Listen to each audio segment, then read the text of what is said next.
Why, hello.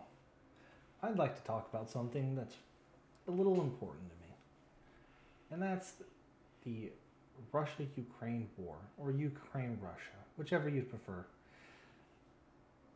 It needs to stop. It's absolutely ridiculous that it's been going on for 522 days, something like that. We've had many opportunities to stop this, and I fear that World War III is looming overhead. Let's start with the New York Times, the paper of record, the Gray Lady. Russia Ukraine war. Drone again hits a Moscow building housing Russian ministries. Now, that's interesting title. Drone again hits a Moscow building allegedly housing Russian ministries. I don't know where to go from here. This is the second day in a row that the capital city of Moscow has been hit with drones. This war is pushing deep into Russia, and do you think that Russia's just going to let this happen? Absolutely not. Russia has been holding back, we'll put it, this entire time. They're the country with the world's largest nuclear stockpile. Now, I greatly worry for what's going to come of this. Let's read a little bit. Ukrainian officials have become more open in their view that targets inside Russia are legitimate. Central Moscow was hit for the second time in 2 days in a drone attack. In Moscow, some residents worry after recent attacks while others move on.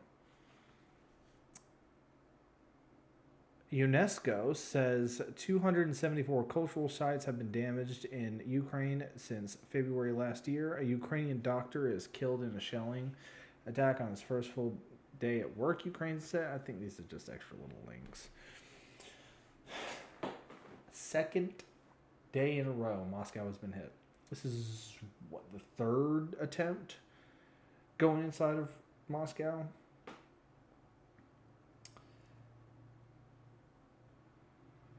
I'm just so angry. The people in charge don't care. We are in a proxy war of choice with the world's largest nuclear stockpile. For what reason? Because it matters that Donetsk is governed by Kiev instead of Moscow. I don't care. I want the war to stop. I want the war to stop because of many, many reasons. Number one, I want people to stop dying. That's it. Call me a Putin apologist if that's what it makes me. I don't want people to die. A lot of these men, many from the Russian side, they're political prisoners. They're taken out of prison, strapped up, and sent into a meat grinder. For what? A border dispute that we could have ended over a year ago? There's absolutely just no reason that this needs to continue. It's absolutely preposterous that our government is funding this to the tunes of billions of dollars, taxpayer dollars, dollars that we could use to, I don't know, fix a bridge, try and help the homeless, help our veterans. Lord knows. But we're in a position where we are funding it with arms, depleting our own stockpiles. We're, we're running out. It doesn't make any sense. You're in a proxy war of choice, and we're giving away all of our munitions, all of our arms, our tanks, helicopters, and billions of dollars. So much money that a clerical error led to $6.2 billion going over. It's ridiculous. These people. If you voted for Biden, I hope you're happy. This didn't happen under Trump. And in fact, if Trump wins, it'll stop. It's as simple as that, whether you like Trump or not. And in fact, the only people that are really definitively saying that this absolutely needs to stop are Donald Trump, Vivek Ramaswamy, and RFK Jr. Everyone else is, well, it's good for us. It sets us in a position that's good and weakening Russia, taking the talons off. Blah, blah, blah. It's good for America. Let's send all these men and money and munitions, just everything, into this meat grinder. Just grind it up. Insane. And then all the while, man, I should have set this up. All the while, let's see.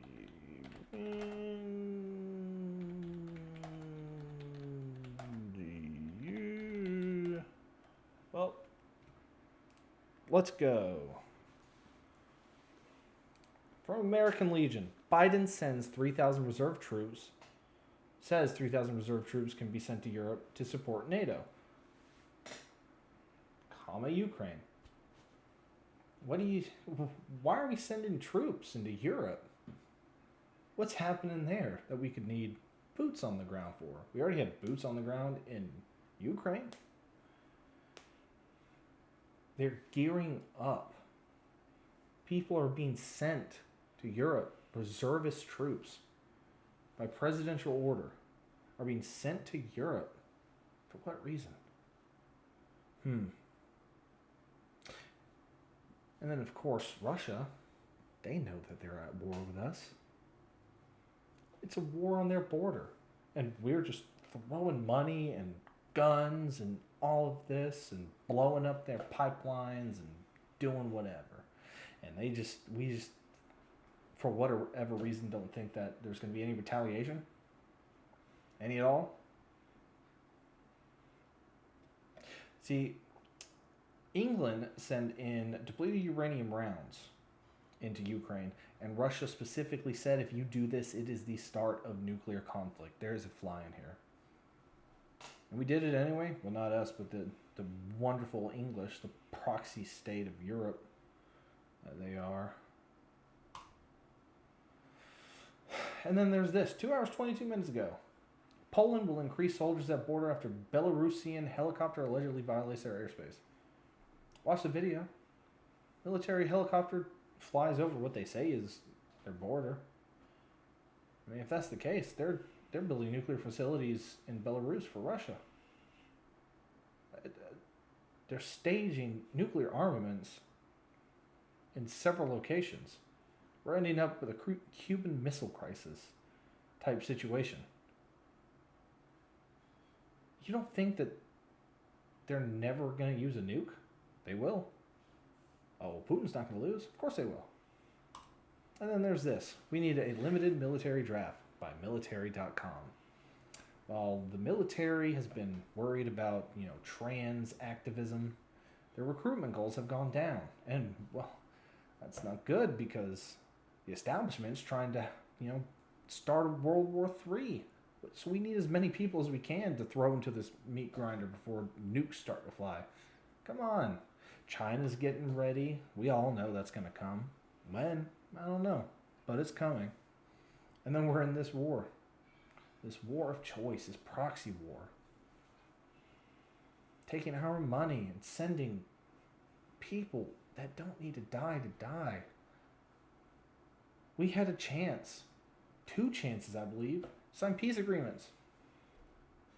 And while they were meeting, talking it out, here comes Boris Johnson at the behest of Biden. Come trotting in, stamps it out. And they think that they have full military support from us? I don't think so.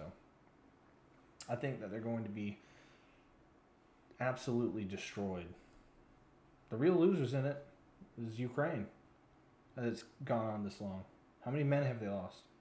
How much destruction in their country? They'll never be rebuilt. Or take decades to rebuild. I don't know. I just wanted to talk about this, make a quick video about what's going on. Things are escalating. It's going to keep going and going and going and going and going until one day, Vladimir Putin, who apparently has cancer, some sources say, some say he doesn't. You think he's gonna lose? That dude? Not at all. That guy's not gonna back down for anything. If anything's going to save face in a peace agreement, he'll take it.